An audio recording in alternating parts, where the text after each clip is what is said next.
ल आज मिति 2082 जेठको चाहिँ आज 13 गते आज मणिपाल हस्पिटलमा आएको। यहाँ यो बिमाको चाहिँ यहाँ एकदम मान्छेहरू क्यु लाएर।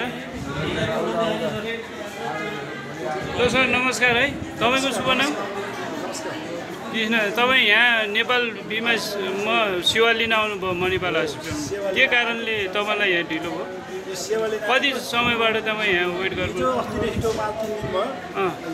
यो बिलमा चाहिँ स्टाफ हान्ने अरे त्यो स्टाफ हाल्दा यहाँ चाहिँ तिब्बतियन स्टाफ हाल्दा यो मणिपाल स्टाफ हाल्यो उतातिर गएर चाहिँ बिल चाहिँ उहाँ रिपोर्ट लिन चाहिँ उहाँ आफ्नो लाग्छ, त्यहाँ पनि चाहिँ तिब्बत लाग्छ। त्यो भएको यो इन्सुरेन्स चाहिँ सेवा सिस्टम यो चाहिँ खारेज गर्नुपर्छ, जनतालाई दुःख दिनु होइन। यसरी दुःख दिएर जनतालाई चाहिँ कमसेकम चाहिँ एक दिन चाहिँ